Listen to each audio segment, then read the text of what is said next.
तत्सवितुर्वरेण्यं भर्गो देवस्य धीमहि धियो यो नः प्रचोदयात्. Om Shanti Shanti Shanti. Namaste, dear friends. Now I am starting a very important video on the basis of Swami Annamalai's book, Final Talks. Annamalai Swami was direct disciple of Maharshi Ramana. So Annamalai Swami came to Bhagwan in 1928 and spent nearly all of the following 10 years serving him, initially as his attendant and subsequently as the supervisor of all the building projects that Sri Ramanasramam undertook during his period. The full story of Annamalai Swami association with Bhagwan has already been told in his autobiography, Living by the Words of Bhagwan. Many of the stories that Annamalai Swami alludes to in this book are told fully in their proper context in this earlier work.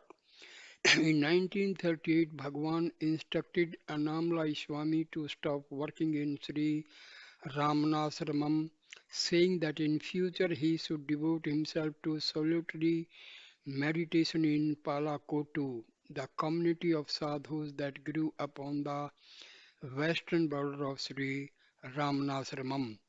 Bhagwan even went so far as to say that Annamalai Swami should not visit him in the ashram anymore. However, the harshness of this edict was considerably softened by the fact that Bhagwan came to Palakotu every day and often visited Annamalai Swami in his home, a small house that Bhagwan himself had helped to design. See, these sages, they have their own way of doing something good to a particular person. So, just directly it may seem that Maharshi is angry, but in a very, very subtle way, it was, this instruction was actually to help Annamalai Swami. So we cannot understand their, you know, it's very difficult to understand their what they want in a particular activity. So after Bhagwan passed away in 1950, Annamalai Swami lived and did sadhana in this house for many years, devoting all his energies to carry out the spiritual teachings that Bhagwan had imparted to him. Annamalai Swami has said that his years of constant meditation in the 1950s and 60s finally brought him to a continuous awareness of the self. In the 1980s, devotees, many of them foreigners, began to visit Annamalai Swami in order to get instructions on Bhagwan's teachings. Some of the dialogues from this period appears as the final portion of Living by the Words of Bhagwan. The visitors to his ashram and the readers who subsequently encountered these teachings in book were often surprised by the elegant and transient way in which Annamalai Swami passed on the teaching that had been given to him by his master. Though he had had virtually no formal education, his deep experience of the subject matter enabled him to communicate it with rare authority. Unfortunately, very few of these sessions were recorded, so there is little record of these teaching sessions that took place in the 1980s and 90s. However, in 1995, the year that Annamalai Swami finally passed away at the age of 89, audio recordings were made of the sessions that took place between March and October. This small book is an edited record of what turned out to be the last 6 months of Annamalai Swami's teaching career. Annamalai Swami's teachings were uncompromising, straightforward, and rarely deviated from a solid core of advice that he himself had been given by his own guru. However, they were delivered with a force and a gentle humor that was irresistibly attractive. In the last few years of his life, his small room was invariably packed on the afternoons that he dispensed his wisdom. In offering this book to the general public, it is my hope that it will be found to be as useful and stimulating as the earlier collection of teaching. May the blessings of Bhagwan be on this small but valuable teaching record. So, this book was actually edited by David Godman in October 1999 at Tirumanalai. Tirumannamalai. Annamalai Swami. Now, his instructions start from here onward. Annamalai Swami says, mind is just a shadow. Attempts to catch it and control it are futile. They are just shadows chasing shadows. You cannot control or eliminate a shadow by chasing it or by putting a shadow hand on it. These are just children's games. See, we cannot control mind because mind is nothing but the chain of thoughts originating from the soul. Soul is infinite, so anything coming from infinity, infinity cannot be controlled. So, as we cannot chase our shadow, can we chase our shadow? No. So, same way, mind cannot be controlled. Swami Ramtirtha once told a story about a small boy who ran down the street trying to catch up with the head of his shadow. He never managed because no matter how fast he ran, the shadow of his head was always few feet ahead of him. His mother, who was watching him and laughing, called out, "Put your hand on your head." When the boy followed this instruction, the shadow hand caught up with the shadow head.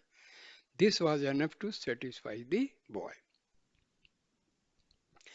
This kind of advice may be enough to keep children happy, but it won't produce satisfactory results in the realm of sadhana and meditation. Don't chase your shadow thoughts and your shadow mind with mind control techniques because these techniques are also shadows. Instead, go back to the source of the shadow mind and stay there. When you abide in that place, you will be happy, and the desire to go chasing after shadow thoughts will no longer be there. See, instead of struggling for controlling the mind, it is always better direct the mind to go back its source. And the source of the mind is the soul, the real self. So, try to divert the mind to go back to its source, that is the spiritual heart, where lies the real self. And mind should submerge into Atma. That is the way self realization is achieved. See, please follow these instructions, you know, because he is a self realized soul and he has got the instructions and teachings and every help from Maharshi Ramana. So each and every word and sentence of Annamalai Swami is true, authenticated, and very helpful. Bhagwan often told the story of a man who tried to get rid of his shadow by burying it in a pit. This man dug a hole and then stood on the edge of it in such a way that his shadow was cast on the bottom of the hole he had just made. After lining it up in this way, he started throwing soil on the shadow in an attempt to bury it. Of course, no matter how much soil he put in the hole, the shadow still remained on top of it. Your mind is an insubstantial shadow that will follow you around wherever you go. Attempts to eliminate or control it cannot be succeed while there is still a belief that the mind is real and that it is something that can be controlled by physical or mental activity. Because mind is not at all real. That is the very important thing to know. Mind is not real. It is just, it does not exist in reality. It is just the thoughts arising from the soul constitute this mind. So, if we can control the arising of thoughts, the mind can be controlled. So, instead of controlling the mind, the better just stop the arising of thoughts from the soul. That is the ultimate controlling of mind. Now, a question is put to Annamalai Swami. But this shadow mind must still be eliminated by some means. Annamalai Swami answers, when self realization happens, mind is no longer there. So, until unless the mind is destroyed, self realization is not possible. Ego, mind, they are acting as veils around the self. So, to realize the self, the most important point is to destroy the ego and the mind. However, you do not get self realization by getting rid of the mind. It happens when you understand and know that the mind never existed. It is the recognition of what is real and true and the abandonment of mistaken ideas about the reality and substantiality of this ephemeral shadow you call the mind. So, the best thing is we must understand and realize that mind does not exist in reality. So you must be very sure about this and we must be aware of this fact. Because the thing which is not existing, how can we control, how can we destroy? That is the thing, no? The basic thing is mind does not exist. This must be understood. This is why Bhagwan and many other teachers kept bringing up the analogy of the snake and the rope. If you mistake a rope on the ground for a snake, the snake only exists as an idea in your mind. The idea might cause you a lot of worry and anxiety, and you may waste a lot of mental energy wondering how to avoid the snake or kill it.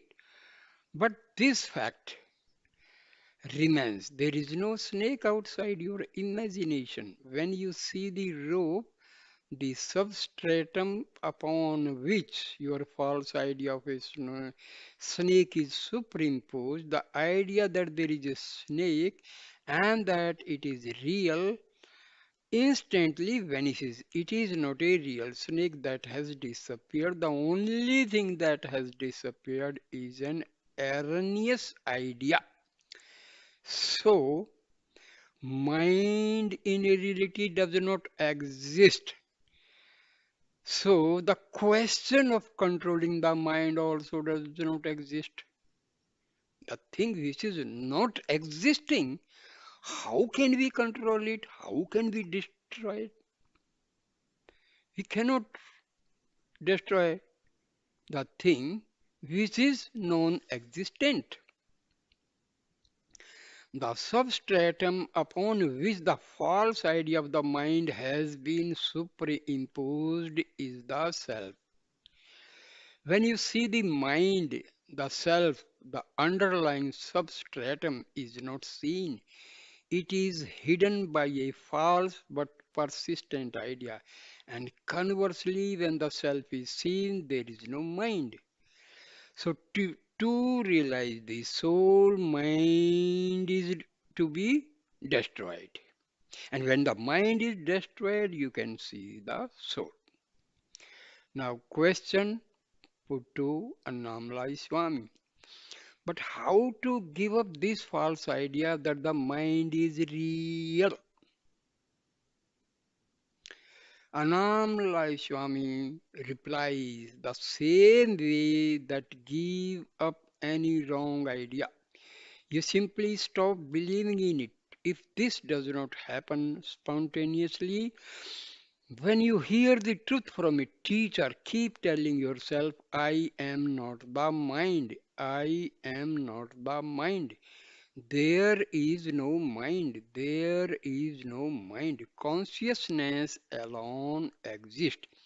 If you have a firm conviction that this is the truth, one day this firm conviction will mature to the point where it becomes your direct experience. Consciousness alone exists. If you generate a firm conviction that this is the truth, eventually this firm conviction will become your own direct experience. Consciousness alone exists. That is to say, whatever exists is consciousness alone. Keep this in mind and don't allow yourself to regard anything else as being real. If you fail and give even a little reality to the mind, it will become your own false reality. Once this initial wrong identification, I am the mind is real, has happened, problems and suffering will follow. Don't be afraid of the mind. It is a false tiger, not a real one. Something that is not real cannot harm you. Fear and anxiety may come to you if you believe that there is a real tiger in your vicinity. Someone may be making tiger noises as a joke to make you afraid, but when he reveals himself, all your fears go because you suddenly understand that there never was a tiger outside your imagination. So same way we should not worry about the mind because mind does not exist. So the thing which is not existing, why should we afraid of that? So this is the basic question and basic understanding. Now a question is put to Swami Annamalai. Question. One can have a temporary experience of the self, the underlying reality, but then it goes away. Can you offer any guidance on how to stabilize in that state? Annamalai Swami replies, a lamp that is lit may blow out if the wind is strong. If you want to see it again, you have to relight it. But self is not like this. It is not a flame that can be blown out by the passing winds of thoughts and desires. It is always bright, always shining, always there. If you are not aware of it, it means that you have put a curtain or a veil in front of it that blocks your view. Self does not hide itself behind a curtain. You are the one who puts the curtain there by believing in the idea that are not true. If the curtain parts and then closes again, it means that you are still believing in wrong ideas. If you have eradicated them completely, they will not reappear. While these ideas are covering up the self, you still need to do constant sadhana. So, going back to your question, the self does not need to stabilize itself. It is full and complete in itself. The mind can be stabilized or destabilized, but not the self. Question put to Swami Annamalai. The question says, by constant sadhana, do you mean self-enquiry? Annamalai Swami replies, yes, by strength of practice, by doing this sadhana, this veil will be removed completely. There will be no further hindrances. You can go to the top of Arunachala, but if you are not alert, if you are not paying attention, you may slip and end up at a Ishanya Mutt, a Hindu institution at the base of the hill. You have to make an enormous effort to realize the self. It is very easy to stop on the way and fall back into ignorance. At any moment, you can fall back. You have to make a strong, determined effort to remain on the peak when you first reach it. But eventually, a time will come when you are fully established in the self. When that happens, you cannot fall. You have reached your destination and no further efforts are required. Until that moment comes, constant sadhana is required. Question to Annamalai Swami. Question. Is it important to have a guru at this stage, this period when constant effort is required? Annamalai Swami replies. Yes, the guru guides you and tells you that what you have done is not enough. If you are filling a bucket with water, you can always add more if there is still space. But when it is completely full, full to overflowing, it is pointless to add even a single drop. You may think that you have done enough and you may believe that your bucket is full, but the guru is in a better position to see that there is still a space and that more water needs to be added. Don't rely on your own judgment in this manner. The state you have reached may seem to be complete and final, but if the Guru says you need more sadhana, trust him and carry on with your efforts. Bhagwan often used to say, the physical Guru is outside, telling you what to do and pushing you into the self. The inner Guru, the self within, simultaneously pulls you towards itself. Once you have become established in the inner Guru, the self, the distinction between Guru and disciple disappears. In that state, you no longer need the help of any Guru. You are that the self. Until the river reaches the ocean, it is obliged to keep on flowing. But when it arrives at the ocean, it becomes the ocean and the flow stops.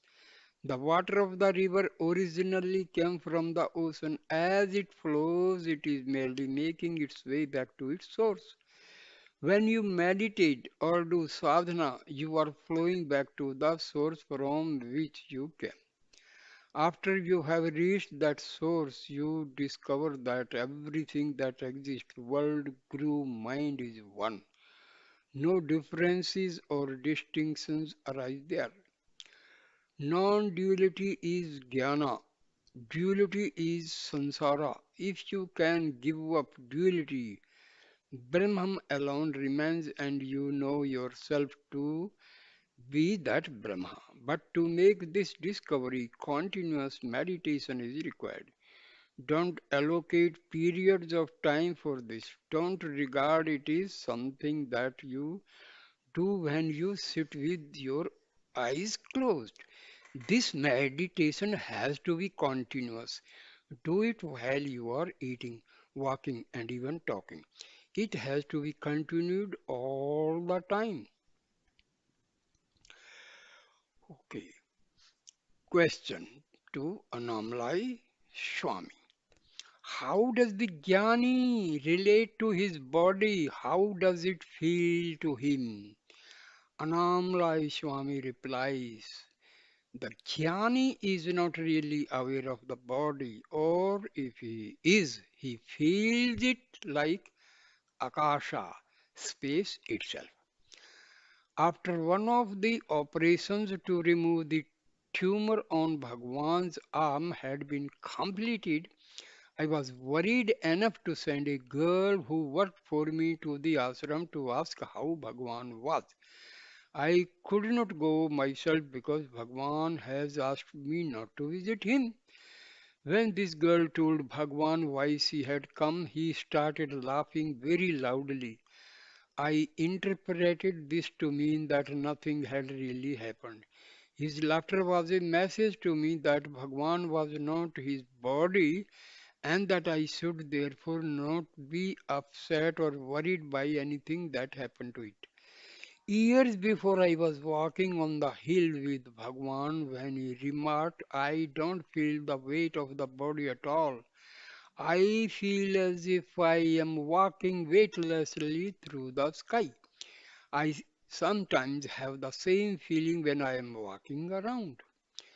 Question 2, Annamalai Swami.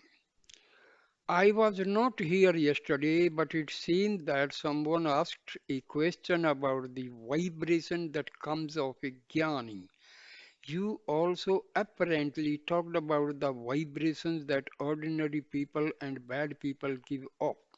Can you repeat what you said? Annamalai Swami replies, a jnani's vibrations stay even after he leaves the body. All people leave vibrations in the places they have been and lived. Jnanis leave a good vibration and bad people leave a bad vibration. I am not talking about a gross physical phenomenon that everyone can feel. The vibration that a jnani leaves is subtle. Radio broadcasts that only be heard if one has a radio that is tuned to the right frequency. You tune into a jnani's vibrations by having a quiet, still mind. This is the wavelength of the broadcast. If you have not tuned yourself to receive this frequency, you cannot expect to experience or benefit from the vibration that a jnani may have left in a place. See, this is a very important phenomena. In India, people visit pilgrim places, pilgrimage places. Why? Because these places had been visited by realized souls, sages, rishis, mahatmas. So their vibrations still exist on those pilgrimage places. So this type of vibrations may help a sadhaka. See, this is very simple. If you visit a place where animals are butchered, there you can never experience peace of mind. Once you visit such a place, a butchery where animals are butchered, you cannot have the peace of mind. Why? Because the vibrations are negative. If you visit the ashram of a sage, there you will get peace of mind because the vibrations are positive. So, if you have not tuned yourself to receive this frequency, you cannot expect to experience or benefit from the vibration that a jnani may have left in a place. Question put to Annamalai Swami. Is the intensity of the vibrations more if we stay closer to a living jnani? Annamalai Swami says yes. Another question is put to Annamalai Swami. Is it the same with the Arunachala? Annamalai Swami says yes, no doubt about it. Bhagwan himself has said that if one lives at the foot of Arunachala, one does not need any kind of initiation. If one's intentions are pure and holy, merely living here can be a good sadhana. Gohai Nama Shivaya, a saint who lived on the hill a few centuries ago, said in one of his poems that this Arunachala hill draws seekers in the same way that a magnet attracts iron. In ancient times, the Shakti, the power of this hill was hidden, but Bhagwan made it open to everybody. Bhagwan sang about this in Annamalai, verse 98. I have made public your doings, do not hate me for this. It was rare for Bhagwan to make such an open declaration about something that he had done or accomplished. He rarely used the word I when he referred to some event that had happened in earlier eras of his life. Sometimes he would use the passive form, something happened to me. At other times, he would go to the extreme of using someone else's name when he was telling a story about something that happened to himself.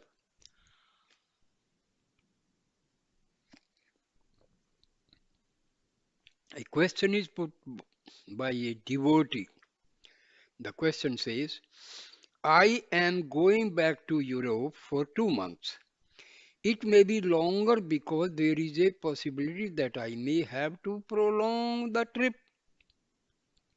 Annamalai Swami replies, even if you prolong your trip, Arunachala will pull you back. Pulling back is its nature in the same way that a magnet's nature attracts iron. Once you establish a connection with Arunachala, it will keep on pulling you towards it. You cannot resist. Question. So, is it dangerous for us to come and visit this place? Annamalai Swami replies, it is only dangerous for the ego until we become one with Arunachala. It will pull us to kill our ego. The water in a river cannot rest where it is. The force of gravity compels the water to flow downward back to its original source. What is the original source? Ocean. Question. You said that merely living near Arunachala could be good sadhana. The same thing must be true of living near a jnani. You have told many stories about how living with Bhagwan transformed people even those who were not making much effort to meditate or do any other formal sadhana.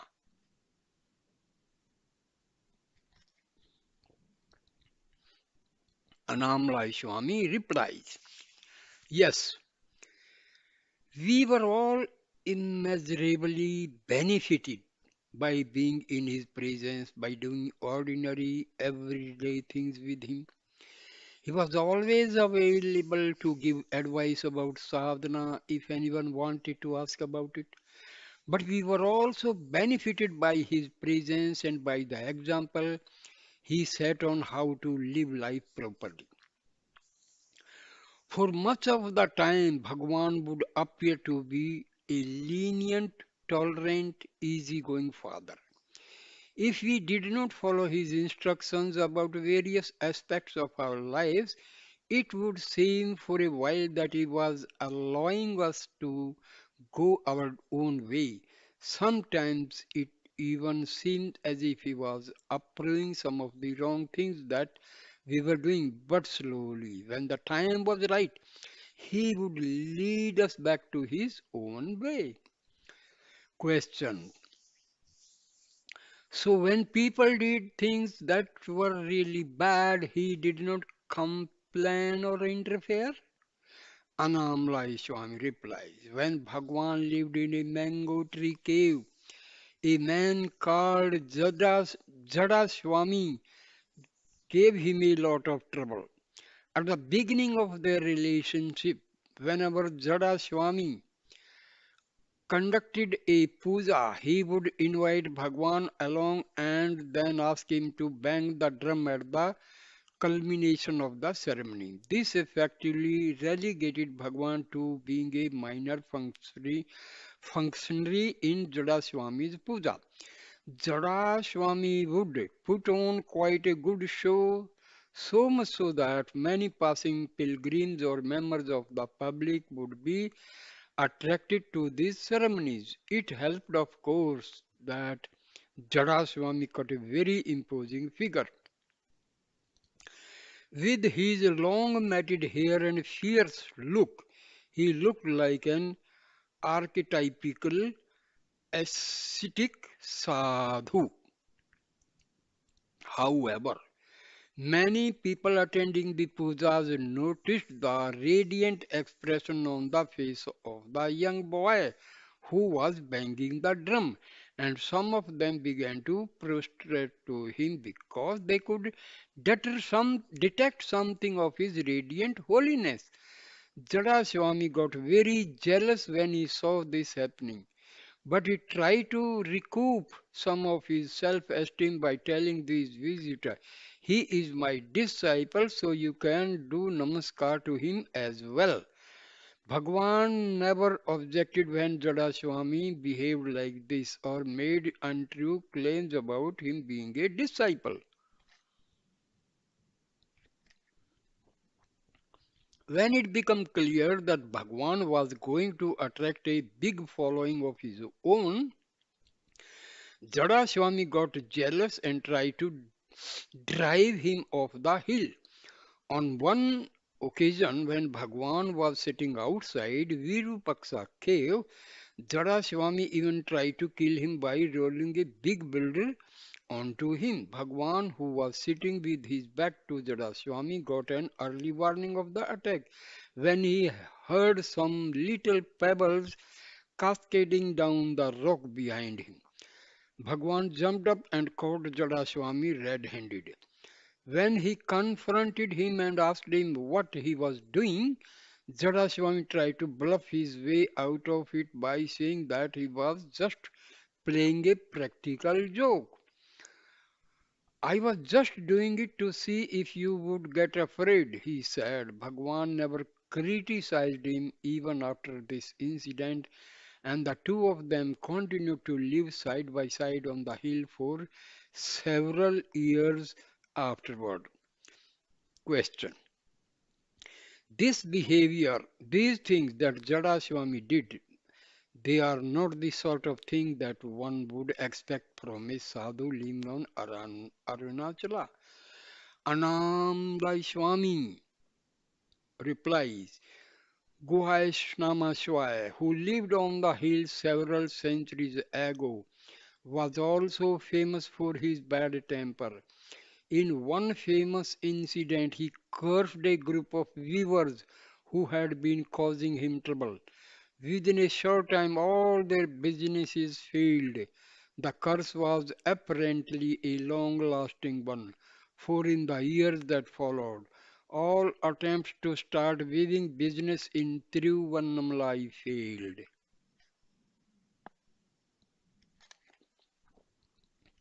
Question. So, would you say that Bhagwan was very tolerant of people who treated him badly? Annamalai Swami replies, yes. He never responded in a negative way to criticism. Sometimes he would even laugh when people said bad things about him. He was indifferent to praise and blame, they did not touch him.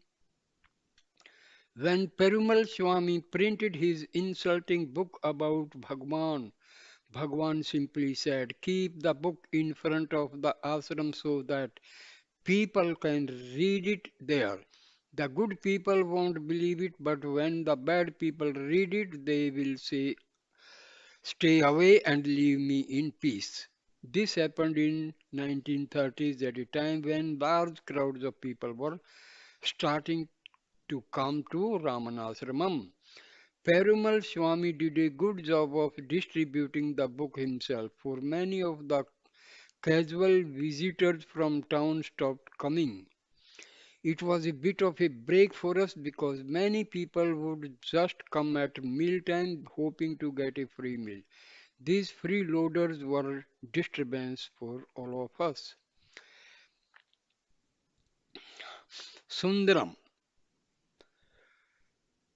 Annamalai Swami's translator. The same thing is happening here. We cooked, Sundaram is further to this answer. We cooked a special meal for Punarvasu and invited some devotees to eat. Without telling Swami, one man brought 17 extra people, none of whom were devotees. We had never seen any of them before. We had only cooked food for 15 people. If one or two extra people had come, we could have managed, but we could not give a meal to all these extra people. We divided the food up to into very small quantities and fed all these unknown people who had just shown up to eat. When the meal was over, they started wandering around, making a nuisance of themselves.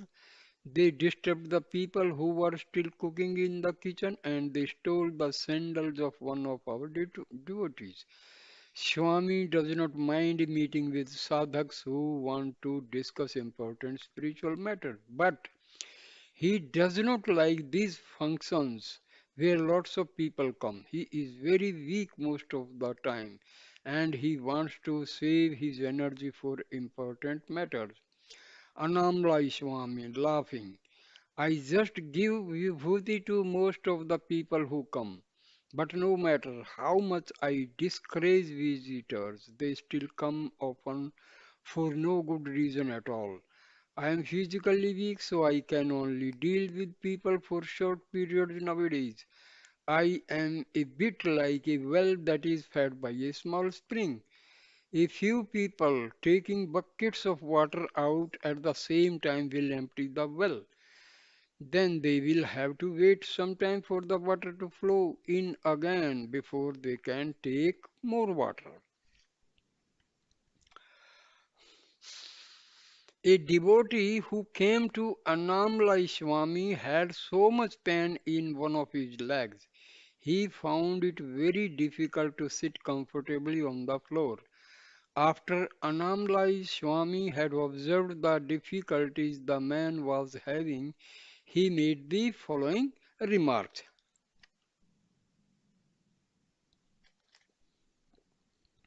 Annamalai Swami. Though the body is needed for sadhana, one should not identify with it. We should make good use of it and look after it well, but we should not pay too much attention to it.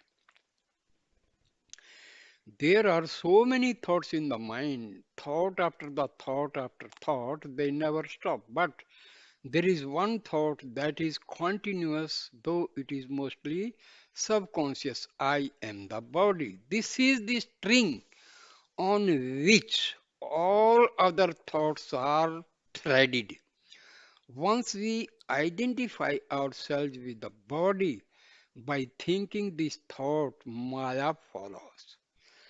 It also follows that if we cease to identify ourselves with the body, Maya will not affect us anymore.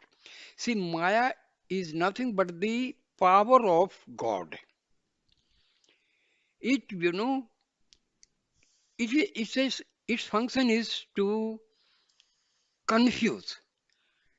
It will lead us from reality to unreality. That is the main function of Maya. Somehow or the other, it will trick us away from the self. Maya is fundamentally non-existent. See, Bhagwan said that Maya literally means that which is not.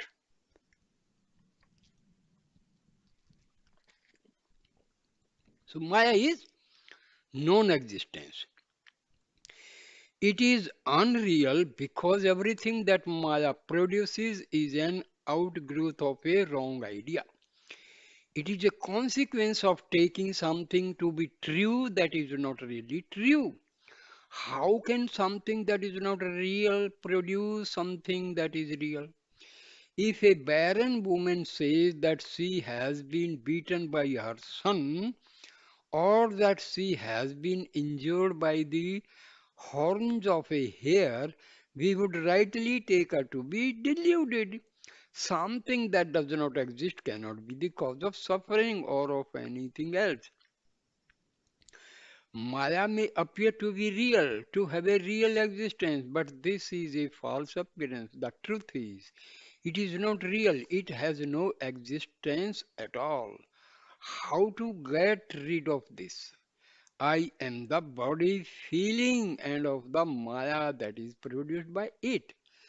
It does not when there is this Saman Bhava, the equanimity or equality of outlook that leaves one unaffected by extreme opposites such as happiness and unhappiness, pleasure and pain. When Saman, Saman Bhava is attained, the idea I am the body is no longer present and Maya is transcendent. Question put to Annamalai Swami. Is the body to be regarded as unreal, as not me? What attitude should I have towards this body and all the sensory information it provides me with? Annamalai Swami replies, by itself, this body is jada, inert and lifeless. Without the mind, the body cannot function. And how does the mind function? Through the five senses that the body provides. Mind and the body are like the tongue and teeth in the mouth. They have to work in harmony with each other. The teeth do not fight with the tongue and bite it. Mind and body should combine in the same harmonious way. However, if we want to go beyond the body, beyond the mind, we have to understand and fully accept that all the information the senses provide is not real. Like the mirage that produces an illusory oasis in the desert, the senses create the impression that there is a real world in front of us that is being perceived by the mind. The apparent reality of the world is an illusion. It is merely a misperception. When the mind perceives a snake where in reality there is only a rope, this is clearly a case of the senses projecting an imaginary image onto a real substratum. This, on a large scale, is how the unreal appearance of the world is projected by the mind and the senses onto the understanding reality of the self. Once this happens, we see the superimposition, the unreal names and forms we have created, and we forget about the substratum, the reality that underlies them. Many examples are given by our teachers and by our spiritual books. If you see a carved wooden elephant, for example, at some point you forget that it is only wood. You see the form of the carving and your mind gives that form the name elephant. While your mind is registering this name and this form, you are no longer registering the object as a block of wood. It is the same when you see jewelry made out of gold. You see a shape, call it a ring or a necklace, and while you are studying the form, you temporarily forget the substance it is made of. Self inquiry is the process by which attention is put on the substratum instead of on the names and forms that are habitually imposed on it. Self is the substratum out of which all things appear to manifest, and the jnani is one who is continually aware of the real substratum. He is never deluded into believing that the names and forms are perceived by the senses have any real existence. Whatever we see in this room, for example, that picture of Bhagwan over there is unreal. It has no more reality than the objects we perceive in our dreams. We think we live in a real, materially substantial world and that our minds and bodies are real entities that move around it. When the self is seen and known, all these ideas fade away and one is left with the knowledge self alone exists. Question. If I regard all the people that I see and meet as unreal projections, what do I base my moral sense on? I can go around killing them or robbing them without feeling guilty because I would know that they are just characters in my dream. Annamalai Swami. Everything that we perceive is Maya, an unreal dream, but one should not then think. Since everything is unreal, I can do what I like. There are dream consequences for the bad acts committed in the dream, and while you still take the dream to be the reality, you will suffer the consequences of your bad behavior. Do no evil and have no hate, have equanimity towards everything. Annamalai Swami then turned to a devotee who had been sitting motionless with his eyes closed in front of him. If you sit in a meditation for a long time without moving the body, the mind gets dull and tamasic. Even moving the toes while you sitting in a good way of getting rid of the tamas. Mirabai used to dance and sing. That is a good way to meditate. Gripadrikshana, walking around Arunachala is also good. It is walking meditation. Annamalai Swami. Today I am going to tell you a story I once heard. A rich man lived in a village from his youth till his old age. He had spent all his time accumulating wealth. He owned many houses and vast tracts of land. As his material wealth increased, his ego expanded with it. He enjoyed boasting about his wealth. One day, as he was sitting in front of his house with a stick in his hand, a poor man who was known to be little stupid passed by. Why are you holding that stick in your hand? He asked. The rich man decided to have some fun with him. It is a special stick, he replied. It has to be given to an idiot. This stick is passed from one person to person, and each person who receives it must pass it on to someone who is more stupid than he is. Giving him the stick, he continued, now it is your turn to own it. You must keep it with you until you find someone who is an even bigger idiot than you. The poor man humbly accepted the stick and began his quest to find someone whom he felt had even less intelligence than he did. Since he was by a long way the least intelligent person in the village, he could not find anyone to give the stick to. A few weeks later, he heard that the rich man was sick and dying. He went to visit him, partly to pay his last respects and partly to tell him that he had not managed to find anyone to give the stick to.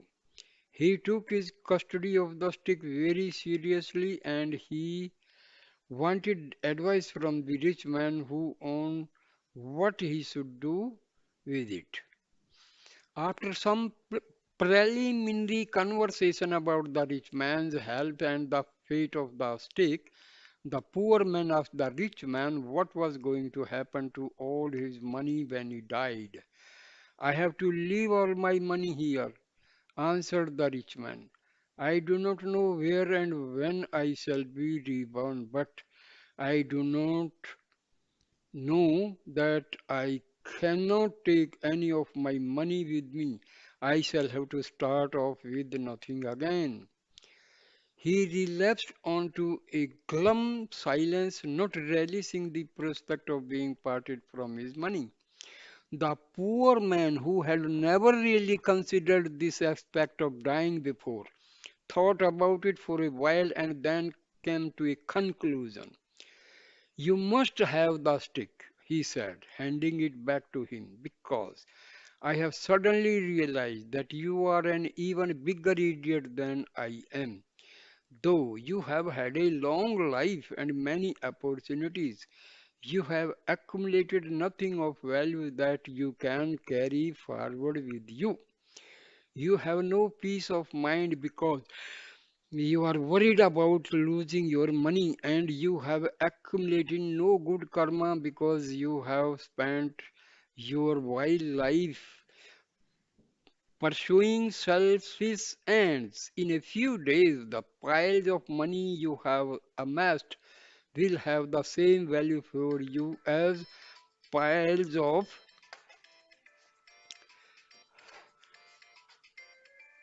ama- have the same value as piles of garbage.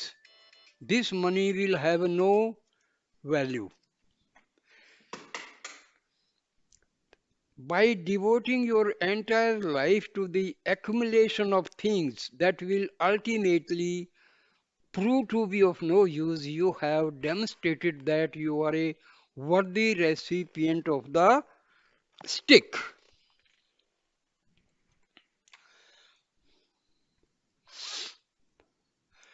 He placed the stick on the rich man's bed and left. That reminds me of a strange comment a disciple once made about his guru. He called his guru a heap of garbage and referred to himself as a hen. When he was asked about this, he replied, a hen can always find something good to eat so long as it keeps busy scratching around in the garbage. But effort is required. If the hen stops scratching, the supply of food stops. Question. I was not here yesterday, but I was told that someone asked the following question. I have been following Bhagwan's teachings for many years, but without any obvious benefits. I don't feel any peace. What am I doing wrong? Why am I not getting